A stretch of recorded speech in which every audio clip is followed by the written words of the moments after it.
all this stuff in the right order. Okay. Hey everyone, we are here with two of literally my favorite people in the world. Believe it or not. I know maybe you ladies don't believe this, but I really am super excited. This is something since the day I started doing working with Rising Above, working with moms, like I dreamed of sharing all of your goodness with all of my people because you really have inspired me in a lot of ways. So I won't cry though. We love you. I love you too. So I want to introduce you to Jan Henderson and Alice Ann Holman, two ladies who are the same as all of us. We are moms who've lost a child, but we are just so much more. And I love what you guys have done to honor your children. My belief is that, the way I got better, what I remember, how I finally started feeling better was telling my story, having a lot of gratitude for what I did have left in my life, and just being able to do things in Nick's memory, like specifically. And so you guys are like the perfect picture of doing all of those things. So I wonder if you would be willing to share your story with me and with us. Either one can go first. I was trying to figure out alphabetical order, but it depends if we go first or last name. Oh, yeah. Take a pick. Allison, what do you think? It doesn't matter to me. You go first. Okay. And I go by Jan James now. Oh, sorry. So, sorry, okay. Jan. I'm sorry. That's all right. That's what comes up Facebook on Facebook. names. I met Alice Ann many, many years ago. I taught next door in middle school to her husband for, we figured, 20 years. Yeah. So I met Alice Ann through him, and I'd see Cole every day and see Alice Ann sometimes, and now I see Alice Ann all the time and see Cole sometimes. I met Karen and at Zumba class at the Y. She was my instructor, and we had a connection a lot further back than that, but we didn't know each other then. And it was when I saw helicopters flying near our neighborhood and heard the news, and we were praying for her family during that time. So she's just been a huge blessing in my life. Alice Ann's been a huge blessing in my life. All right, let me just share a little bit about my story. And my story is no more special than anybody's story because our children are so precious to each of us. Back in 1998, it's been a long time now, our 13-year-old son was diagnosed with leukemia. He missed that entire year of 8th grade. He went the first day of school and the last day of school, and then did homeschool the rest of the year and was in the hospital a lot all during that year. And he did well. Chemotherapy seemed to be ineffective, and he went on to high school and had a great time. It did extremely well. And then we found out the Monday after his senior prom that he had relapsed, and he passed away within a month of an infection. So even though, at the very beginning, you know that, there's a possibility of them not making through a terrible disease like that, but he was so far into that cure rate, that percentage, that, it hit us hard. I remember those days. I described it as a black hole. Had lots of support that got me through. Alice Ann, thank you for. She and Cole and some other friends even came to the house during part of that time, may have been when Brock was sick, and planted pansies in my front yard just to be cheerful. I mean, those are the kinds of things that people did that just were uplifting and just kind of kept me going. I remember times of, I really tried to keep it together. Alice Ann, I was thinking about today, I picture us as being in Karen two strong women. But when you have to deal with the passing of a child, it takes you to your knees. It literally just takes you down. And I remember giving myself called mini Brock meltdowns. And I would go to the bathroom and I would take a washcloth and I put it over my face and I would just bawl my heart out for 5 minutes. And then I'd say, okay, you've got to get it together. And I think part of it was control, that I was afraid that if I kept going, I would never come back up. Right. So I limited to these small times of just letting it all out and then trying my best, to just to deal with day by day. Let's get through this day. Let's get through this day. And later on, this was years afterwards, but it's gone back and it's really resonated with me that we heard, he was a counselor in our church. He was speaking and he was talking about because of the way we're made individually and the way that we're put together, that we may tend to grieve, some of us, more in an emotional kinds of ways, that's our release. That's what helps us to heal. And some of us are going to be more of we analyze it and it's academic and we think it through.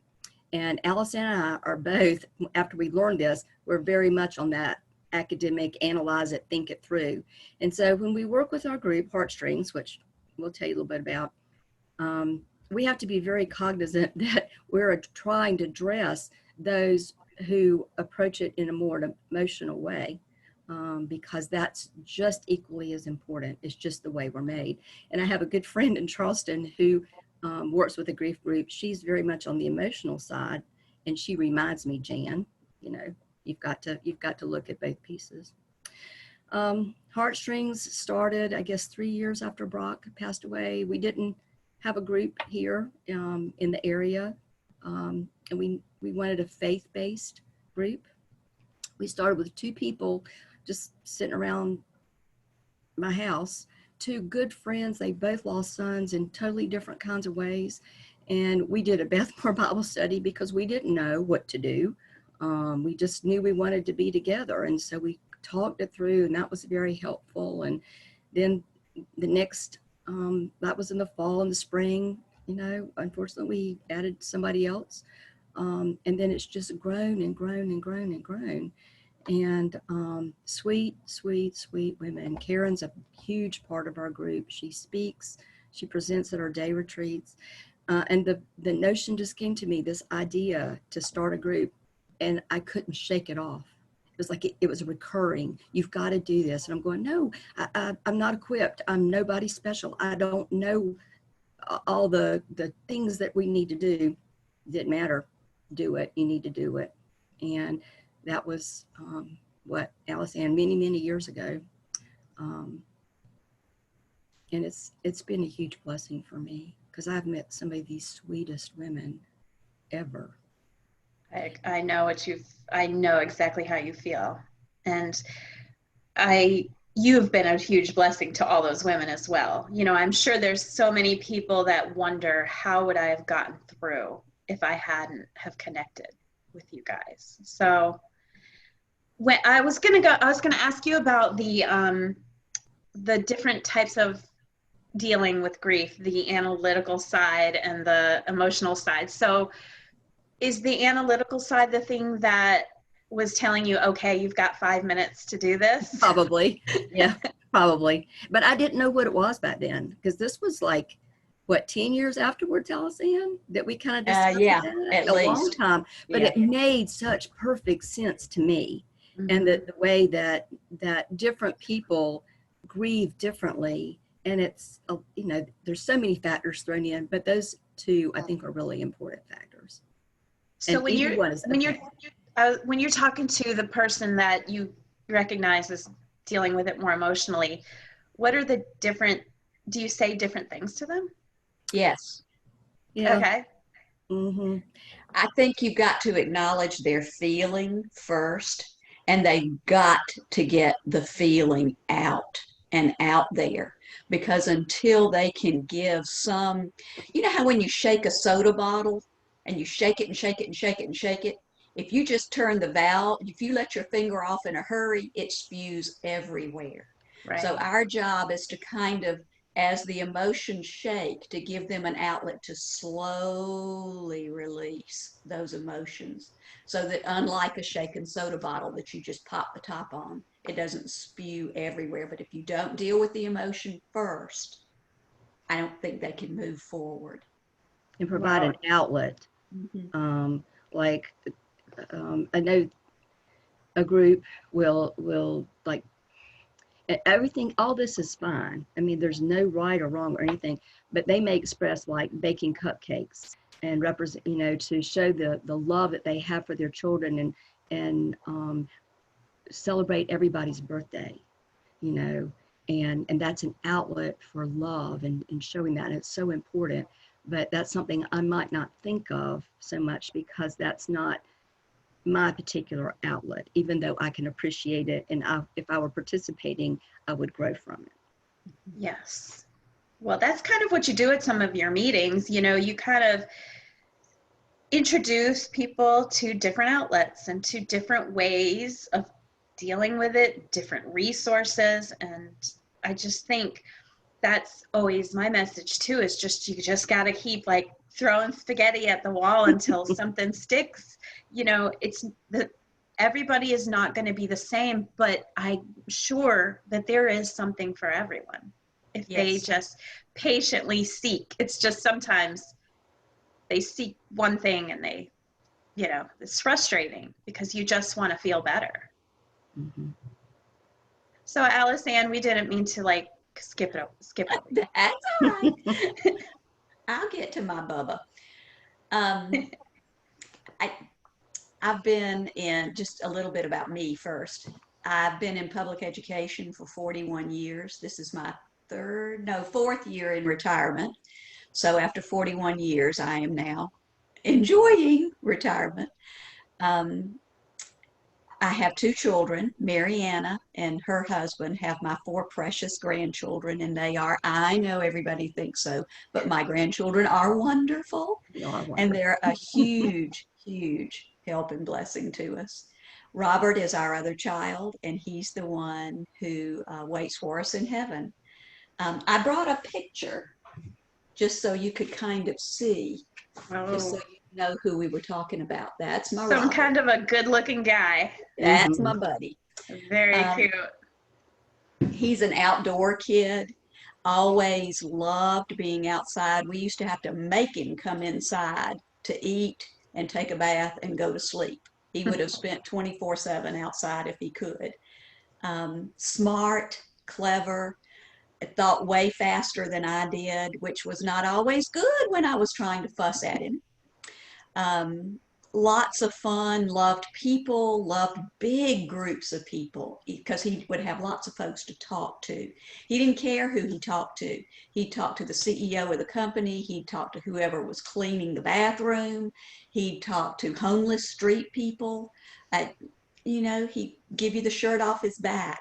One time, right after his birthday, he asked us for some money, and I'm going, Bubba, we gave you money for your birthday. What did you do with that? He had handed over every nickel that he had gotten for his birthday to a street person, to a homeless man, because he said, oh, mommy needs it more than I do. That was just Robert. Um, July the 4th, 2007 was when our family changed. Robert died in a car accident. It was sudden, it was unexpected, there was no way to prepare for it. And it felt like the world shifted and changed horribly and radically and permanently. And there were some really dark days and dark times. There still are. I can't say that we talk about a journey of healing, and it is definitely a journey. There's not an end point, I don't think. I think you move in cycles and you move in waves, and sometimes the waves move you forward, and sometimes the waves crash over you still. It's been 13 years for us, and it's better. It is better. But like Jan, I was afraid at first that if I went too far into the grief and the depths of the pain, that it would swallow me whole and I wouldn't come out the other side. When Robert first died, I didn't sleep at night. I don't mean I didn't sleep much. I mean, I did not sleep. I did not know that a human could go as long as it was for me without sleep. I, but the night would come and I'd be exhausted and could not sleep for a long long time. And in those really dark hours and times, you know, you get a lot of weird thoughts in the middle of the night, you know. And I found myself going often to scripture and would recite scripture or read the Bible or look up things. And one of the scriptures that just really helped and resonated with me was Micah 7, verses 7 and 8. And it says, "As for me, I will wait for the Lord. I will watch for the God of my salvation. Do not rejoice over me, O my enemy. Though I fall, I will rise. Though I dwell in darkness, the Lord is a light for me." And that's where I camped for a long time. Found heartstrings through Jan. There were maybe, I tried counting this afternoon. I think there were 5 ladies. We would sit on the furniture. We weren't even, we On the eventually floor. sit We hadn't on the reached the floor floor. yet. Yeah, there were too many of us to sit on the furniture anymore, and we took a piece of the floor. And now we've moved beyond that, even out of Jan's house and into another Yeah, a long time ago. facility. Yeah. Yeah. But heartstrings was huge for me, really, really big, because it gave me a place to talk to people who truly understand. I had a lot of friends who were good support and family support, but all they could say was, "I can't imagine how you feel. I can't imagine your pain." And they're right. They couldn't. Thank I appreciate, goodness. yeah, thank goodness is right. Yeah, we're Yeah. glad. But coming to meet with other women who, even though they may be grieving differently or they may be in a different place on the journey, still and all, they understood. And that was huge. Like Jan, too, I have a connection to Karen, and I can't remember if I've ever told you this or not. Hmm. One of the jobs I had in the school system was school counselor. That was my last job. Spent about 26 years or so as a school counselor. And way in the beginning of those 26 years, your son Nicholas died. And that was the first time Greenville County had lost students since we had been counselors. And we were so green and so new at our jobs that everybody was trying to come alongside the counselors at your son's school to try to help and support them and figure out, how is a district and how is teachers and administrators and school counselors, how do we handle this? And I spent hours praying for your family and for his friends and all the people, because that was part of trying to figure out, how does your son's school respond to the death of your child, and what the pain that caused. It also led me into volunteering to work on the district crisis response team, all from Nicholas. I didn't know that. Yeah, I spent another 25 years going into school buildings and working with classes and administrators and teachers after the death of a faculty member or a student. But it started with your son. Wow. Yeah. That is the one of the things that chokes me up the most, just thinking about the kids in the school. You know, because I was so wrapped up in my pain. And Yes. I did give them some, you know, we went and visited the class once, Mm-hmm. but you know, just thinking about them on a daily basis, being in there that Monday when they went back to school and there's a desk there, you know, I mean, it breaks my heart. So I'm so moved that you did that. That can't be hard, you know, you volunteer for something like that. I mean, it can't be easy. You volunteer for something like that, and wow, you're really opening yourself up to a lot. It's so interesting. Yeah. We always find, well, there's always a connection. Even when Mm-hmm. somebody comes from heartstrings from across town or something, given a little bit of time, we're going to find a connection somewhere within the group. And we just think that is just the neatest thing.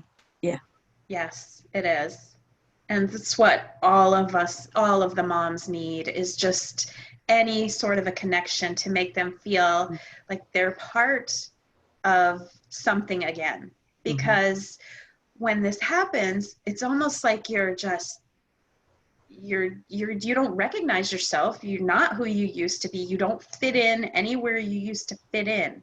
Mm-hmm. So what you guys are doing. And so, I hope that everybody understands that, you have this ministry going on at Simpsonville First Baptist Church called Heartstrings, and that anyone in the Greenville area or surrounding areas, you have people coming to your day retreat from farther than that, right? If there were supposed to be 5 states this year before we had to cancel due to COVID. Yeah. Yeah. If there's somebody who's local, we'd love to have you come to Heartstrings. Just let them contact one of us and we'll get the information. It's kind of on a month by month how we're doing it right now, whether we feel like we need to Zoom or we're going to try to meet outside in the pavilion in September, and then we're going to take it from there. I highly recommend it. And if you will click with someone there. You will definitely click with someone there. Mm-hmm. Yeah. All ages. And yet it's not just, I've been to some support groups that were pretty heavy, and it is a heavy topic, but I mean, I appreciate that you try to, it's not just all one thing at your meetings. Right. It's, you try to change it up so that there's time for the grieving part, but then there's also time for the looking forward part. Where can we go next? Yeah, we don't really call ourselves a counseling group. From the very beginning, it's faith-based encouragement group. Right. I mean, I like you've that. been there when we do art projects, we do conversation, we always have a devotion of some kind. We may have music. Just different things reach different people. And so you try to, it's got to be uplifting, and the connections have to be real for people to really get something out of it and want them to come back. Some people come for a season, life changes and they don't come. Some people have been coming from the very beginning because we like each other. We're just, we've just become friends now. And I can't wait till we can see each other in person again. The hardest thing when we get back together again is going to be not hugging. Yeah, we're kind of a huggy group. Mm-hmm. Yeah, and it's the South, so we were having good refreshments. Yeah, we were having good refreshments. We don't know how that's going to go in the months to come, but we'll see. Yeah, Allison, you called it a journey. Yes. And I find myself saying the word journey so much.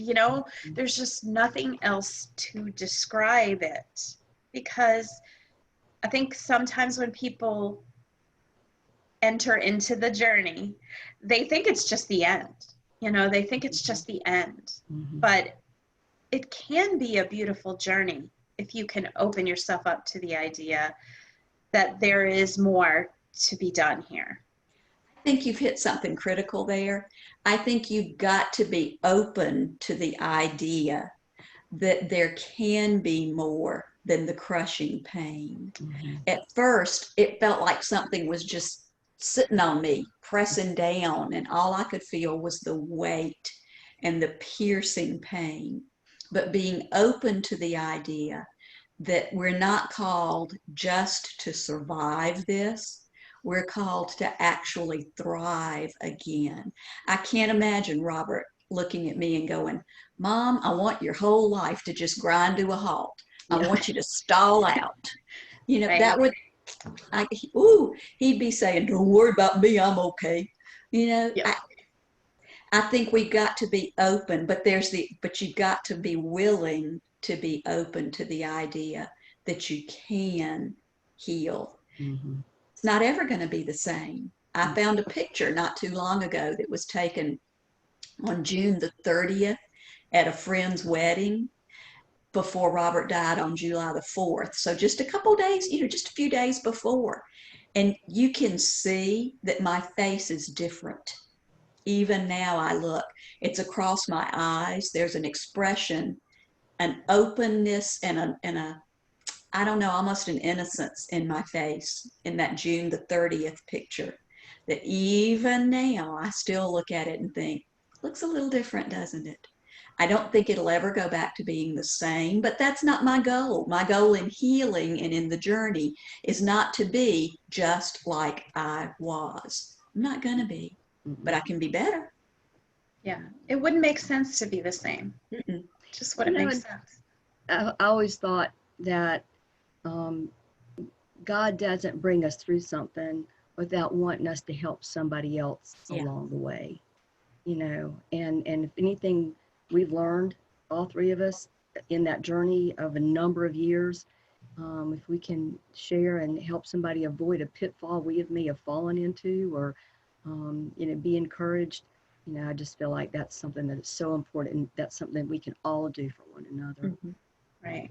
And honestly, it is a little bit selfish in that it feels really good to see that you have given somebody just a little bit of hope, even if it's just for 5 minutes that day.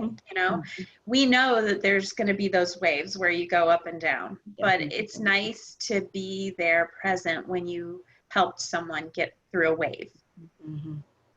I will say too that the waves now, even though they still crash over me sometimes, it's not as intense, and I don't go down as deep or stay as long as I did initially.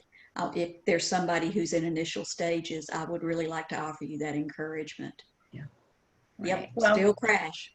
one thing too is, as time goes on, I feel like I've developed like kind of a little toolkit of the things that I know when I'm ready to come out of the pit, that I know what to do Mm-hmm. that helps me, Mm-hmm. and it's being with my kids, it's meditating, it's probably for you guys going back to scripture. I know that, your faith is what Heartstrings was built on. Did you always have a strong faith before? Is this just always been a part of your life? Yes, I was raised in the church, and, I thought I did have a strong faith, but I was never angry at God, but I was so incredibly disappointed. Mm-hmm. People have prayed and prayed and prayed for him, and then, at the end, he did pass away. And Alice answered me say this before. I'd say to God, God, I still have faith. I do, but that's all I can give you right now. Mm-hmm. And so through the seasons and through so many things I have seen have come to my life to encourage me and to support me along the way. It's built my faith back up to even being stronger. Yes, I have a stronger faith than I did, because when you're at the point where you can't do anything, there's people say, "Oh, you're so strong, I could never survive that." Yeah, they're right, but I'm not that strong either. No, no, this is not about me. You don't get the kind of grace you need to survive losing a child until you've lost the child. Right. And then God gives you that grace, and He gives you that strength to go on. Another thing that has really helped, and I think, Karen, you're going to relate to this, is getting out and being outside and getting some exercise. Oh my goodness. If I just go still and stay still and don't work out or don't walk or don't do some form of exercise, ooh, I go down fast. That is a huge emotional and physical outlet and a stress relief for me. I agree. And sometimes I resist it so much because really I've told the story many times that Zumba really was like a big change for me. It changed a lot of things for me. But I resist telling it because I don't want anyone to ever feel like, well, I'm not a workout person and I don't want to, I'll never be a workout person, so that doesn't apply to me. And so I always just want to say it's really not about, it's not so much all about the working out or trying to lose weight or getting fit or anything like that. It's just the movement.